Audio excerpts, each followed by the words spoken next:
Muy buenas tardes, estimados colegas que nos acompañan a través de la plataforma del Facebook Live de la página de la Junta de Decanos y a través de nuestra sala Zoom.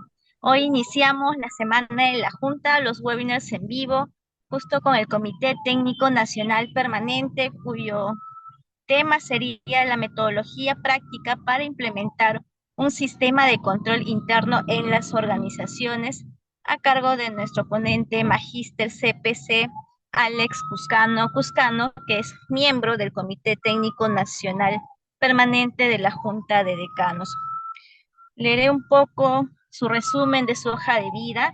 Es contador público colegiado certificado y auditor independiente, con maestría en Dirección de Finanzas Corporativas y Riesgo Financiero, máster en Finanzas, maestría en Auditoría y posgrado en Normas Internacionales de Información Financiera, perito evaluador inscrito en la REPEP de la SBS, actualmente gerente de contabilidad y control de gestión en Banco BCI Perú, anteriormente gerente senior para KPMG en Perú, donde fue responsable de los servicios de consultoría contable, principalmente relacionados a NIF, luego de su paso como gerente de auditoría. También fue gerente de auditoría en Deloitte Perú y auditor externo en Deloitte España en Barcelona.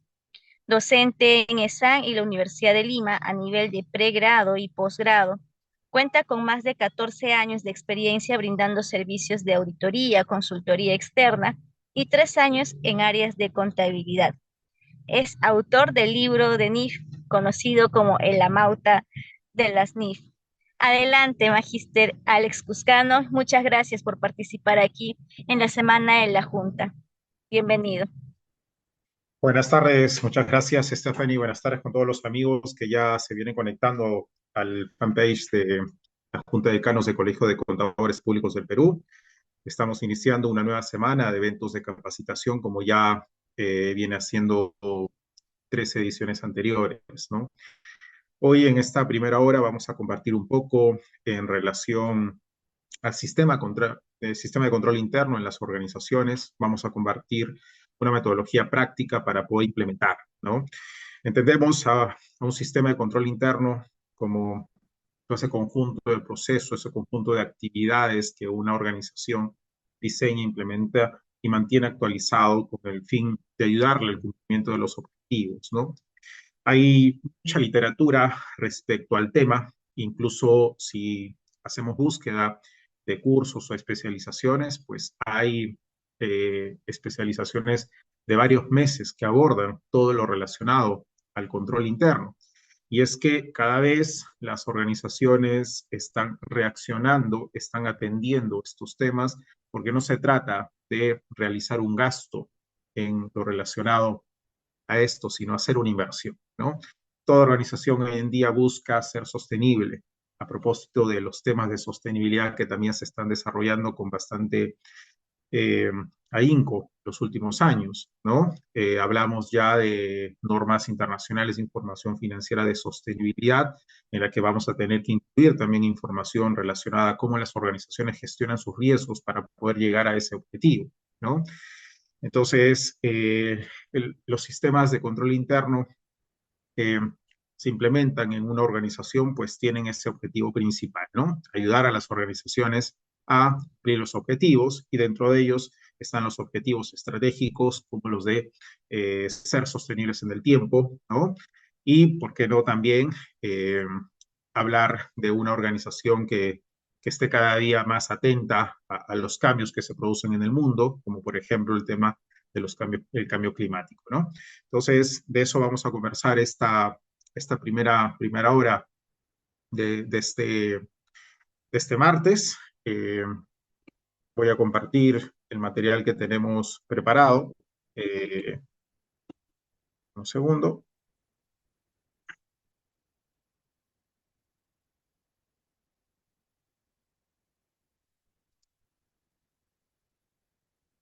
Muy bien. Bueno, el material que vamos a compartir a continuación, vamos a hacer lo propio también con todos los que deseen, ¿sí? Solo ponen su formación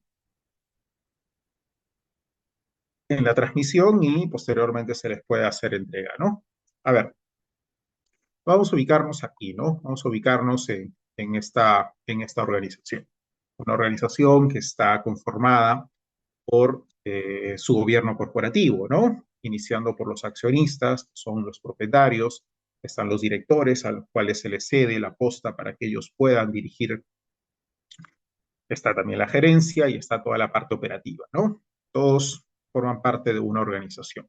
Y cuando hablamos de una organización nos estamos refiriendo a organizaciones con fines de lucro, sin fines de lucro, organización privada, gubernamental, etcétera. Todo tipo de organización, ¿ok?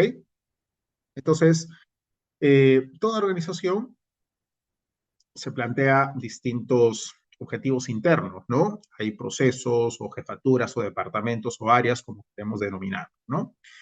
Y dentro de estos departamentos, dentro de estos procesos, pues se desarrollan tareas, porque, oye, todos los procesos, todas las áreas del negocio tienen que estar enfocados, tienen que trabajar, tienen que interactuar para poder cumplir los objetivos principales que tiene una organización, ¿no? Y esas actividades, esas tareas, pues son desarrolladas por las personas y en algunos casos son desarrolladas por los sistemas o las personas se ayudan de los sistemas de información, ¿no? Todo proceso, pues vamos a encontrar actividades, tareas desarrolladas por personas y o sistemas, ¿no?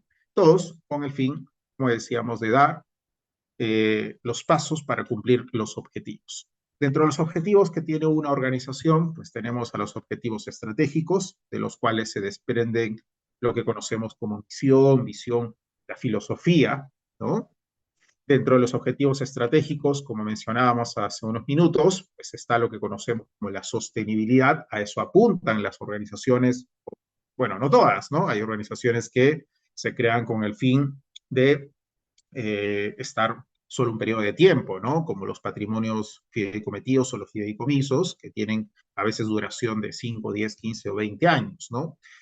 Pero si hablamos de una organización lucrativa, no lucrativa, que quiere pues permanecer en el tiempo, ese es el objetivo, ¿no? La sostenibilidad. Pero también hay objetivos particulares, como por ejemplo duplicar mis ventas, posicionarme en el ranking de este tipo de organizaciones, a lo mejor salir de, del ámbito local, ¿no? Expandirme, etcétera, ¿no? Entonces, hay objetivos particulares, como objetivos financieros, objetivos de marca, objetivos reputacionales, etcétera, ¿no? Toda organización busca cumplir esos objetivos. Y para ello, como decíamos, pues tienen que desarrollar las tareas, ¿no? Las tareas establecidas, ¿no? Las personas tienen que trabajar enfocadas a ello, ¿no? Tienen que hacer las cosas bien, tienen que desarrollar las actividades dentro del marco legal, dentro del marco lícito, ¿no? Dentro del marco ético, ¿no? Los sistemas de información tienen que hacer lo propio.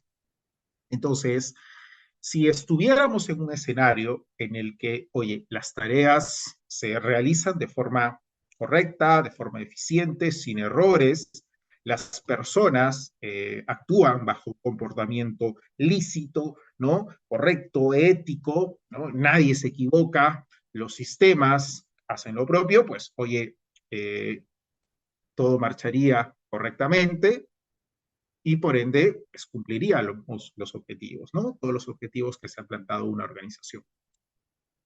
Pero no ocurre ello, ¿no? Estamos frente pues, a tareas que pueden salir mal.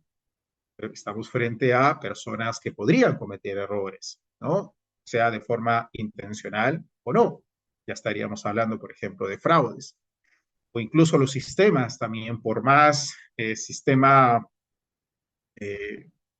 la última versión que pueda existir en el mercado, pues si no hay un mantenimiento, si no hay una actualización, si no hay una configuración adecuada, pues el sistema no va a cumplir las tareas que se le asigna o ser el soporte adecuado. Pueden ocurrir situaciones que esto falle.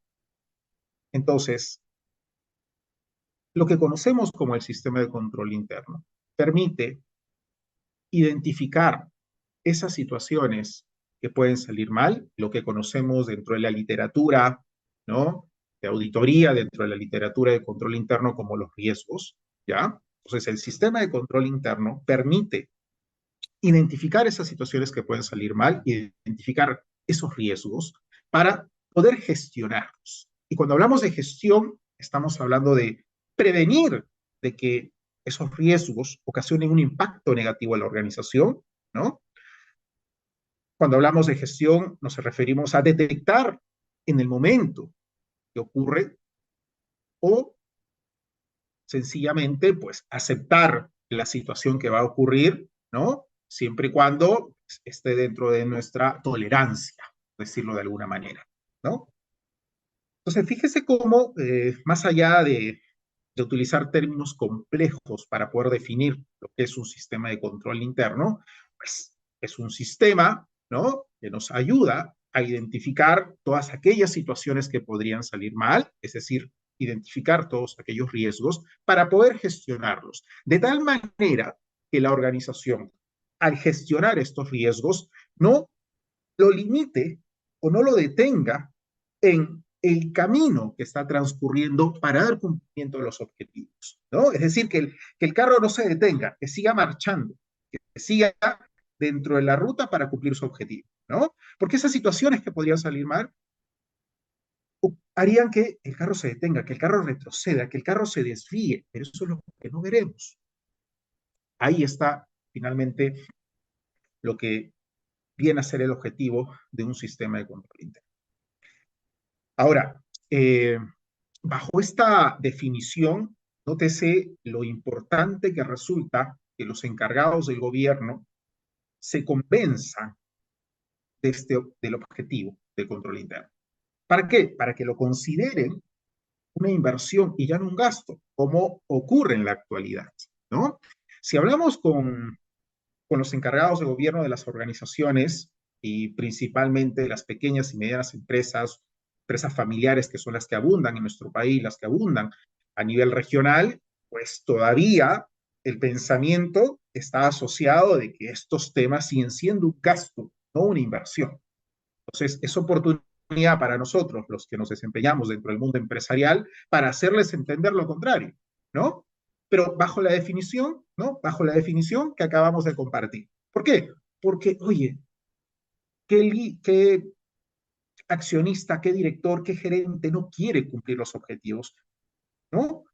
¿Quién no quiere ayudar a la organización a cumplir esos objetivos estratégicos, a cumplir esos objetivos particulares, ¿no?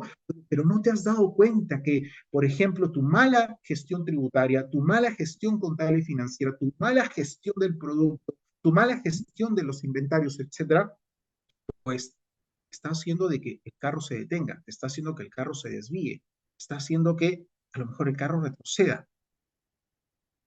A eso nos referimos con implementar un sistema de control interno. Y obviamente, pues para esto hay que seguir una serie de pasos, ¿no? Y esto es lo que precisamente vamos a compartir ahora, ¿no? ¿Cómo podríamos implementar un sistema de control interno en una organización?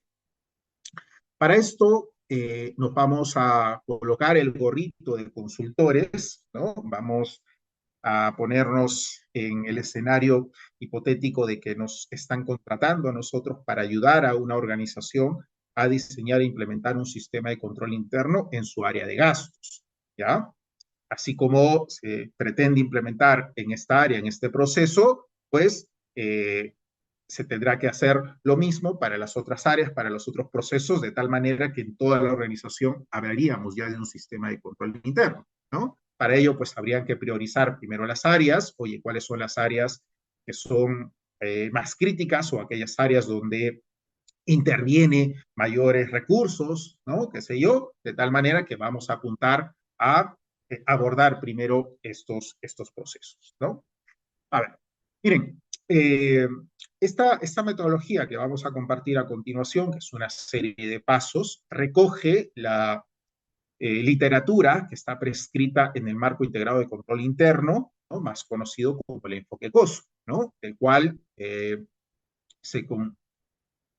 cual comprende los componentes del control interno, como es lo que vamos a ver a continuación, ¿no? Este cubo, el famoso cubo, lo conocemos bastante, ¿no? En el que de los componentes hablamos al ambiente de control, la evaluación de riesgos, actividades de control, información y comunicación, actividades de monitoreo, ¿no? Es una mesa de 5 patas y las 5 patas tienen que estar funcionando correctamente para llegar a manifestar, a aseverar de que el sistema de control interno esté funcionando correctamente, ¿no? No puede haber un sistema de control interno si es que, digo, 4 de los 5 componentes están funcionando. No, no puede haber un control interno, no puede haber buen control interno si es que no hay ambiente de control, si es que no hay evaluación de riesgos, si es que no hay actividades de control, si no hay información y comunicación, si no hay actividades de monitoreo. Por tanto, los 5 componentes tienen que estar funcionando correctamente. ¿Ok? Entonces, dicho eso, empecemos. Paso 1. Si nosotros queremos eh, diseñar e implementar un sistema de control interno, proceso, pues lo primero que necesitamos es conocer ese proceso. Entonces, como consultores, vamos a dirigir, ¿no?, el área, proceso, y vamos a entrevistarnos, vamos a levantar información, vamos a relevar información, ¿no?, desde el inicio hasta el fin. Entonces, nos juntaremos con la gerencia, con todo el personal, para que nos comente, para que nos cuente, ¿no?, cómo inicia el proceso, cuáles son las actividades que se realizan, qué sistemas de información utiliza, ¿no? Con qué otras áreas interactúa, cómo finaliza el proceso, ¿no?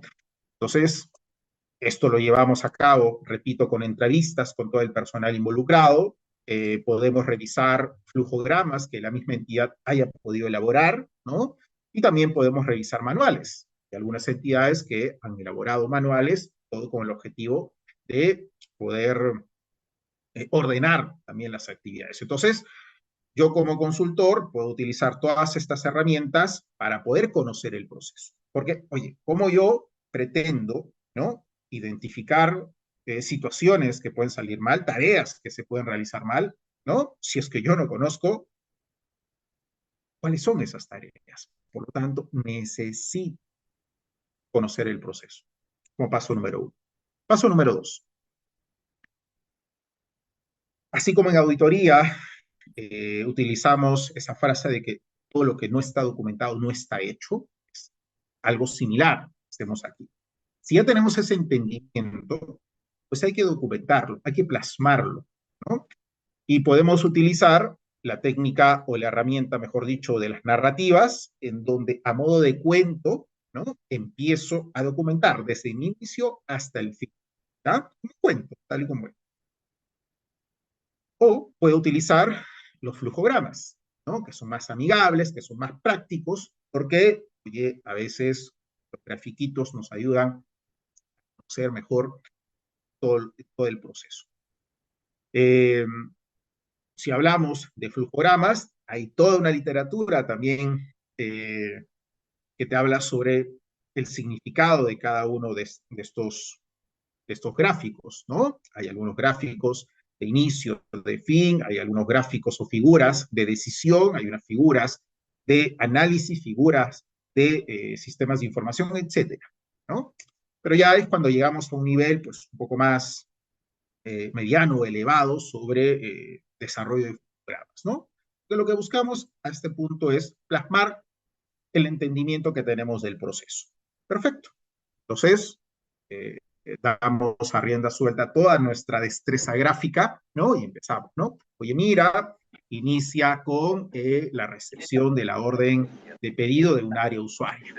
El área de sistemas quiere comprar computadoras. Perfecto. Entonces se elabora, ¿no? Entonces se elabora la orden de pedido, ¿no? Luego viaja al área de compras o gastos o logística, como se denomine, ¿no?, para que ellos puedan hacer la evaluación acerca de si esa adquisición del bien o servicio está dentro del presupuesto, etcétera, etcétera, ¿no? Todo eso lo vamos plasmando en el flujograma. Y vamos identificando también cuáles son los sistemas de información que se utilizan. Hoy en día, la mayoría de los procesos dependen de sistemas de información, por eso es que hablamos de un impacto dominante de los sistemas de información. ¿De acuerdo? Bien, eso como paso número 2. Paso número 3. Como ya tenemos el entendimiento del proceso, ¿no? Ya vemos a nivel de flujograma cuáles son los pasos que se da desde el inicio hasta el fin, es decir, cuáles son las actividades que se desarrollan. Ahí es cuando vamos a ir identificando los riesgos. Es decir, cada actividad que se va a desarrollar en el proceso es como si cada paso que tú dieras y cada paso que tú das te expones a un riesgo, ¿no? Así como cuando agarras el carro para irte al trabajo, oye, te expones al riesgo de a lo mejor encontrarte un fuerte tráfico, llegar tarde, ¿no? Etcétera, ¿no? Cada paso que nosotros damos nos exponemos a un riesgo, ¿no? Por eso que la vida es una constante de riesgo, ¿no? Entonces, dentro del proceso, cada actividad que se desarrolla se puede exponer a un riesgo, ¿ok? Por ejemplo, si hablamos de la parte de pago a los proveedores, ¿no? ¿Cuáles son los riesgos que podemos identificar? ¿Qué es lo que podría salir mal, por ejemplo? Oye, de que se pague a un proveedor que no está en la base de datos, ¿no? Y eso significaría de que a lo mejor estamos pagando a un proveedor que pueda estar incluso expuesto a temas de lavado de activos, etcétera. Muy bien, ¿por qué? Nosotros tenemos los requisitos bastante rígidos para poder incorporar un proveedor en nuestra base de datos, ¿no? Le solicitamos estados financieros, le solicitamos antecedentes a su personal clave, etcétera, etcétera, ¿no? Entonces, oye, para nosotros incluir un proveedor en la base de datos, hay toda una evaluación que hacer. Muy bien, entonces ahí está el riesgo, oye, de que paguemos a un proveedor que no está en la base de datos. Otro riesgo, de que se pague por un importe mayor o menor, ¿no? El comprobante de pago, la factura establece por un importe de 10,000, oye, el riesgo de que podamos pagar por un importe mayor, por un importe menor. Oye, el riesgo de que se pague a una cuenta distinta del proveedor. Entonces, durante todo el proceso de comunicación, puede que a lo mejor la cuenta no se haya incorporado correctamente y estemos pues direccionando el abono a una cuenta distinta. O el riesgo de que se pague por un bien o servicio que no se ha recibido, ¿no? Con nuestras políticas de gestión de la liquidez, vamos a pagar siempre y cuando pues el proveedor ya haya cumplido con la entrega del bien, con la prestación del servicio, ¿no? Entonces, oye, para eso necesitamos pues la conformidad de las áreas usuarias, ¿no? Entonces ahí está el riesgo, oye, de que paguemos y que todavía no hayamos recibido el bien o el servicio. Entonces, cuando vamos identificando esos riesgos, ¿no? Vamos mapeando esos riesgos, ya sabemos en dónde se encuentran las minas, y ya sabemos cuándo pueden explotar, ¿ok? Y obviamente, si explotan, pues le va a hacer daño a la organización. Luego viene lo que vamos a ver a continuación sobre la gestión de esos riesgos. Pero antes, necesitamos establecer un nivel de criticidad a esos riesgos. Necesitamos valorarlos. ¿Por qué? Porque si decimos que cada paso que damos es asumir un riesgo, cada actividad que realizamos en el proceso también es asumir un riesgo, pues oye, hay varios riesgos. Y vamos a verlo a continuación también que gestionar los riesgos implica asignación de recursos. Entonces, si tenemos, fíjense, muchos riesgos, eso implica que tengamos que asignar muchos recursos para poder gestionarlos. Por lo tanto, vamos a priorizar la gestión. Para ello necesitamos valorar los riesgos. Es decir, vamos a asignarle un nivel de criticidad a cada uno de los riesgos. ¿Ya? Podemos manejar una escala de alto, medio, bajo. ¿Ok?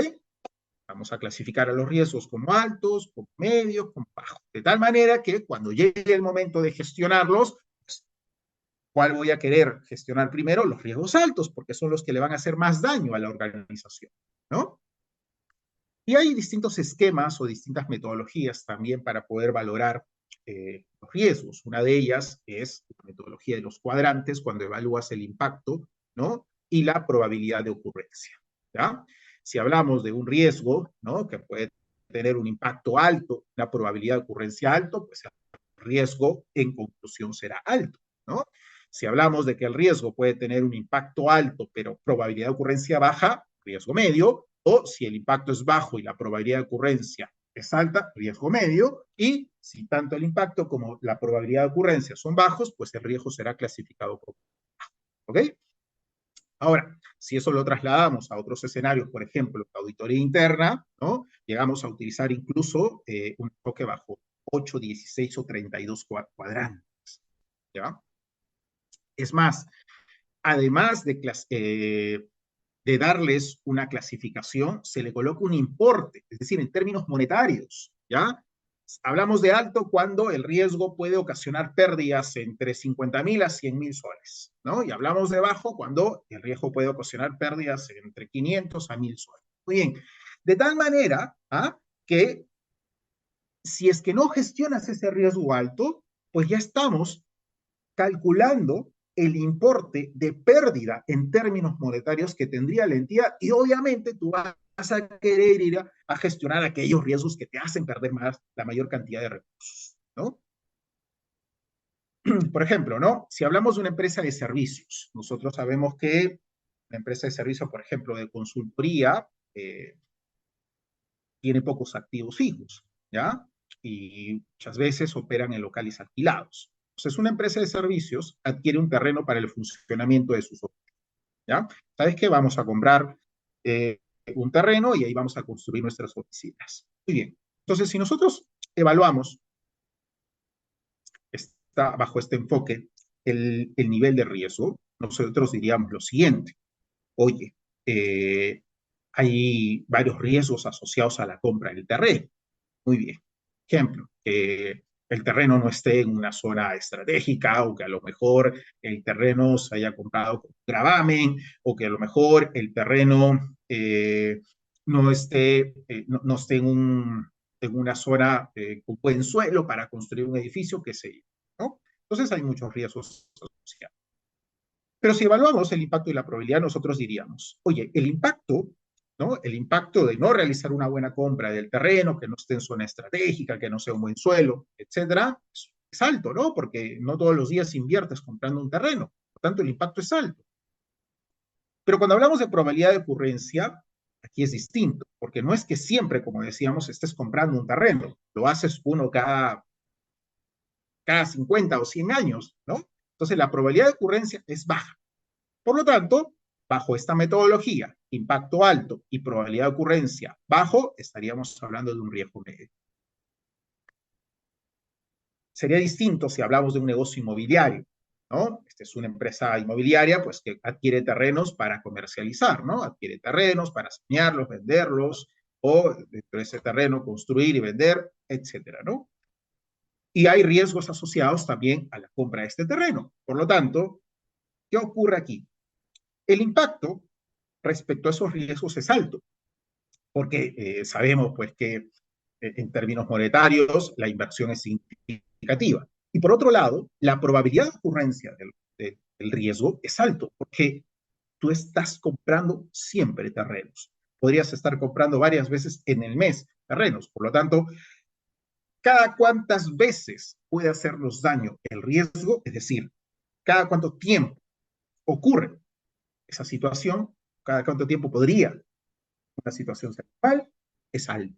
La probabilidad de ocurrencia es alta. Por lo tanto, impacto alto, probabilidad de ocurrencia alto, el riesgo termina siendo alto. ¿Ok?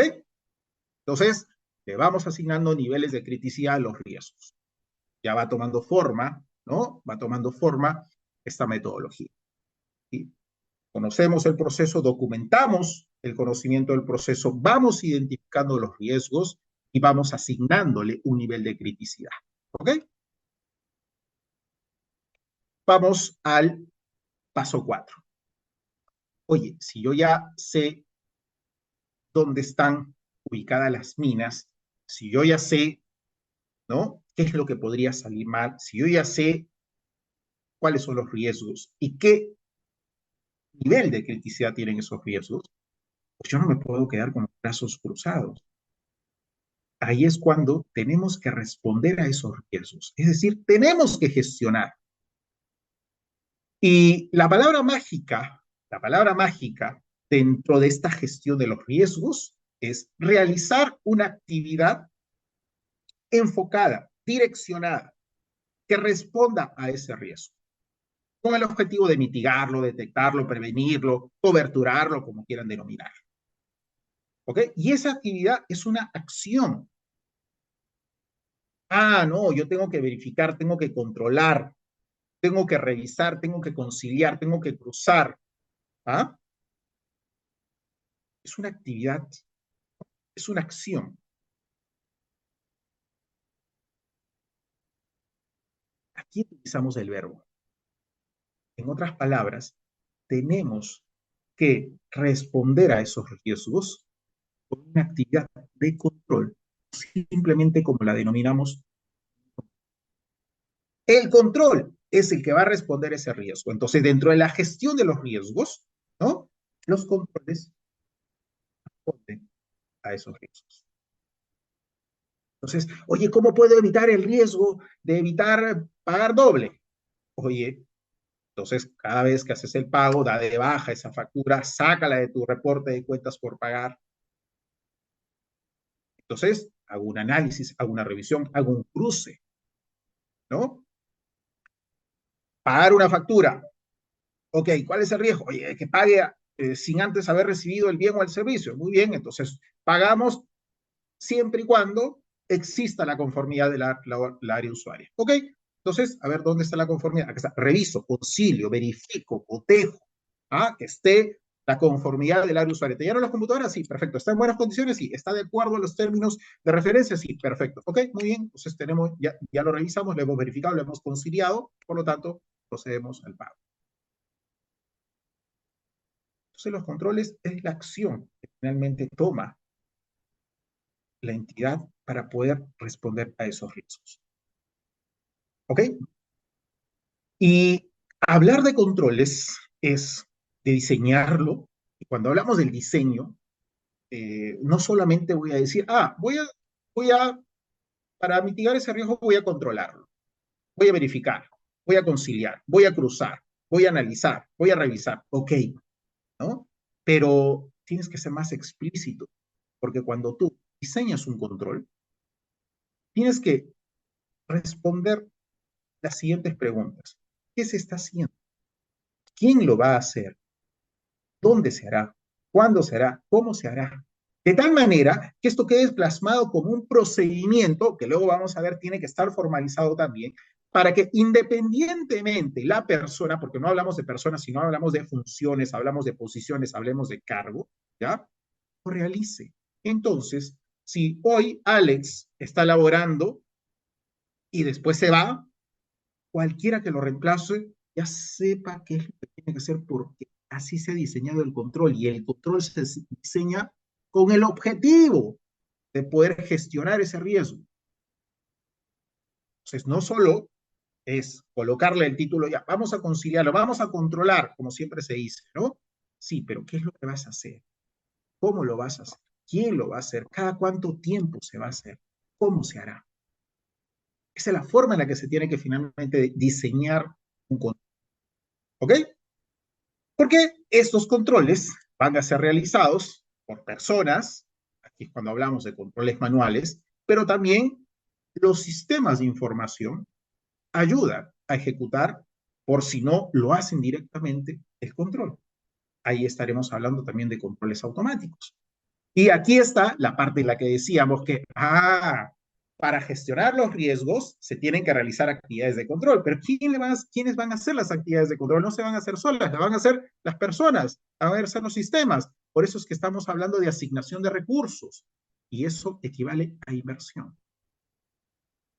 Eso equivale a inversión. O sea, me está diciendo que yo tengo que todos los días estar vendiendo, estar vendiendo, estar vendiendo, es decir, tareas de negocio, pero a su vez también tengo que hacer tareas de control. Sí, eso es lo que te estoy diciendo. De tal manera que fíjense cómo dentro de la estructura organizacional, ¿no? Van a existir tareas que generen ese flujo de caja, tareas de negocio que son propias del día a día, pero también tareas de control. Oye, tú me estás diciendo que tengo que estar atendiendo cada vez que viene la mercadería, cada vez que me piden las mercaderías, todas las entradas y salidas. Sí. También me estás diciendo que tengo que hacer un inventario al final del día. Sí. Oye, qué aburrido, ¿no? Pero eso forma parte de las funciones. y tenemos que concatenarlo más adelante con lo que vamos a hablar sobre el ambiente de control. ¿Ok? Entonces, ahí viene el paso 4. Y también como todo esto no puede quedar ahí en el aire, pues hay que documentarlo. Ya tenemos nuestro flujograma, ya tenemos identificadas las actividades, tenemos identificados los riesgos, ya hemos diseñado controles para gestionar esos riesgos. Así que vamos a plasmarlo en documentos, en manuales, en normativas, como quieras denominarlos, en directivas. ¿Ah? ¿Para qué? Oye, esto, al igual que tu manual de organizaciones y funciones, tienes que darle cumplimiento. A eso denominamos la formalización. Y lo que abunda en la mayoría de las empresas es que si ahondamos un poquito más, si escarbamos un poquito más, hay controles, pero son informales, porque a lo mejor se vienen haciendo por costumbre, o porque a lo mejor se cambió cierto personal y el personal vino con el know-how, vino con la experiencia de otras organizaciones donde sí había controles, pero tampoco se ha formalizado. Eso es lo que abunda. No es que no haya controles, no es que no haya control interno, sino lo que abunda es que hay control interno, pero informal.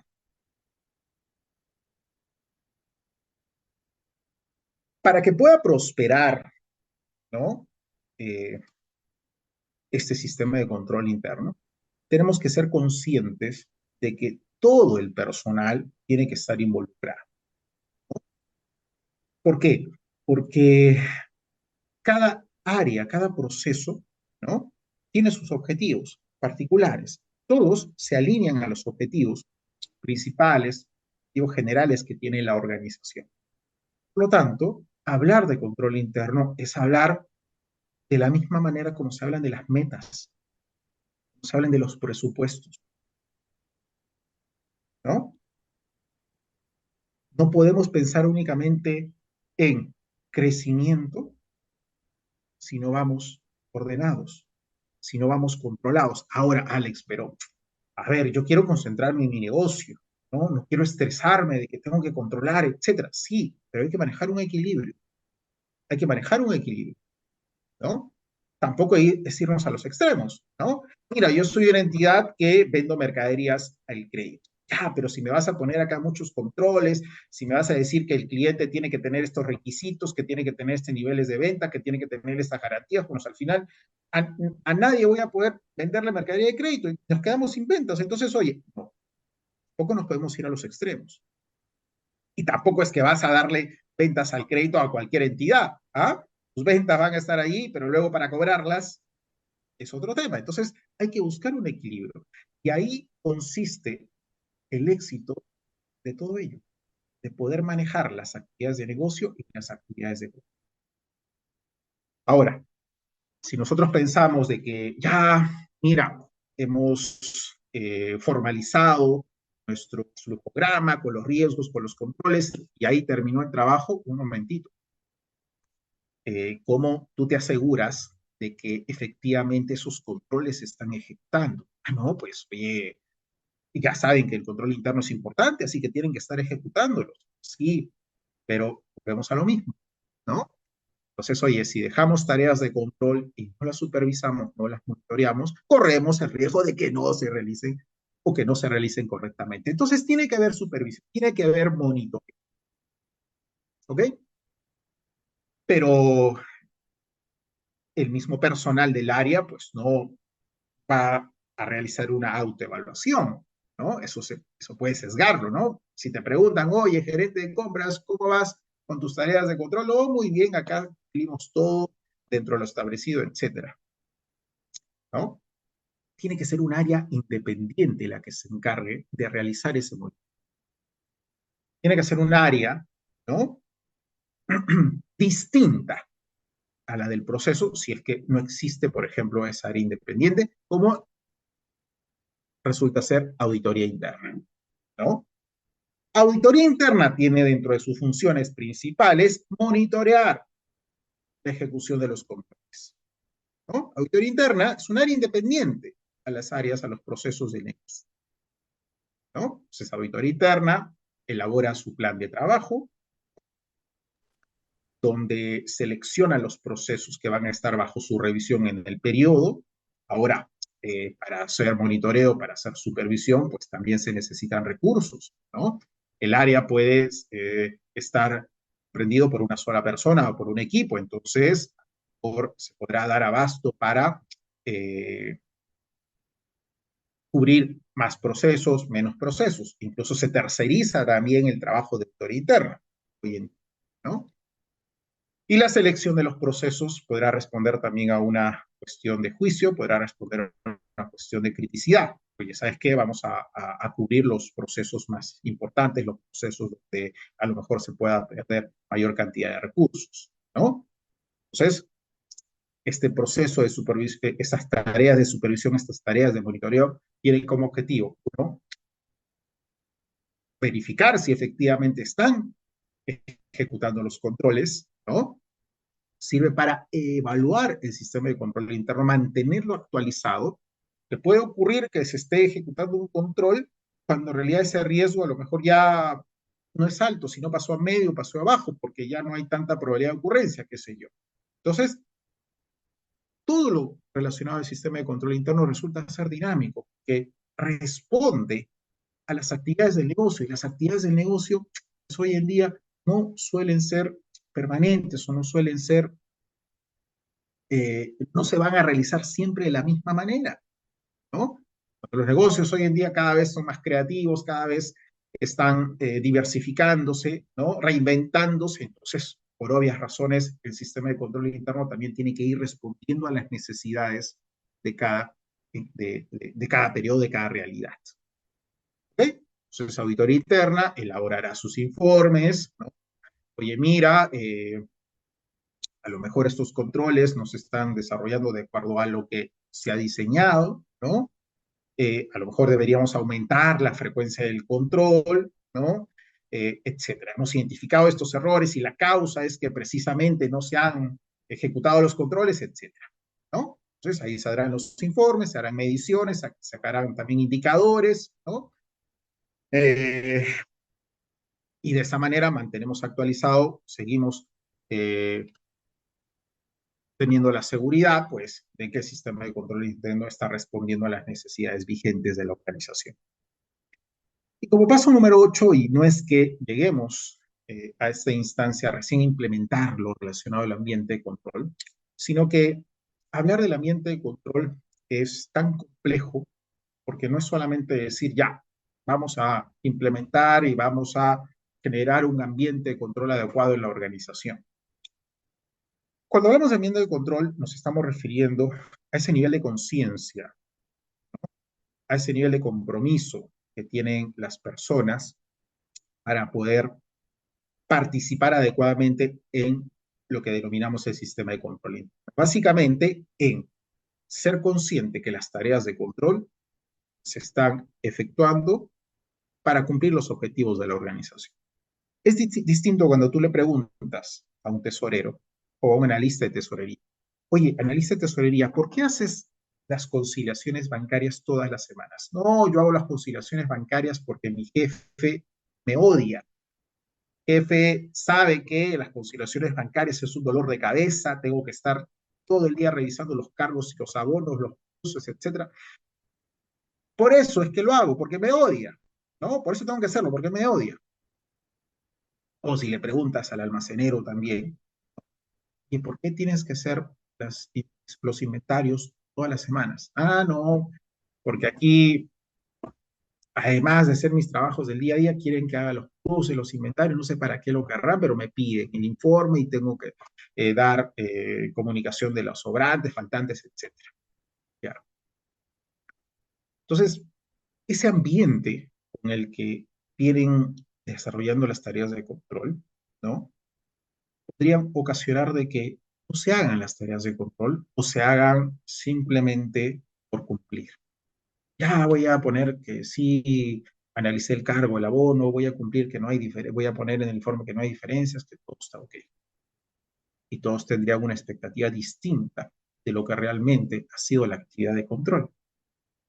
Pero otra sería la historia si es que ese analista de tesorería te dijera, mira, yo hago las conciliaciones bancarias porque tenemos que asegurarnos de que todos los cargos, los abonos estén identificados, de que no haya algún desvío de fondos, de que nuestras cuentas sean íntegras de acuerdo a lo que tenemos en los saldos bancarios y de esa manera pues la organización no pierda recursos y de esa forma podamos seguir avanzando, ¿no? No, yo tengo que hacer los inventarios porque necesitamos identificar los inventarios que puedan estar defectuosos, los inventarios que puedan estar por vencer, si no vamos a perder los mismos y eso ocasionaría pérdidas a la organización y al final pues la empresa no va a cumplir sus metas y eso también nos podría ocasionar problemas a todos en la organización. Entonces fíjense ese nivel de conciencia, ese nivel de compromiso que tienen los colaboradores. Y a eso se debe apuntar, pero para esto pues hay que llevar a cabo charlas, ¿no? Bastante charlas de concientización, a lo mejor implementar incentivos de tal manera que, oye, primero los colaboradores entiendan lo que es hablar de control interno y que luego lo hagan propio, de tal manera que cada tarea que están encomendados a realizar lo hagan de forma consciente, ¿no? Lo hagan de forma comprometida. Y acá también interviene mucho el trabajo de recursos humanos, ¿no? Generar un adecuado ambiente laboral que les va a permitir finalmente realizar sus tareas, tanto las de negocio como las de control, de forma adecuada.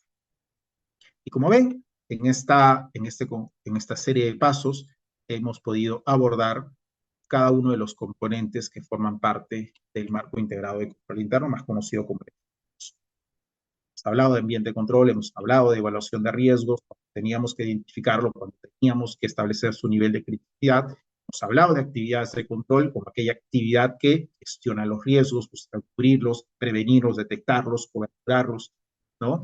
Hemos hablado de información y comunicación de tal manera que esto sea para todos los colaboradores, para toda la organización, y hemos hablado también de actividades de monitoreo como tarea fundamental de las áreas o unidades de auditoría interna.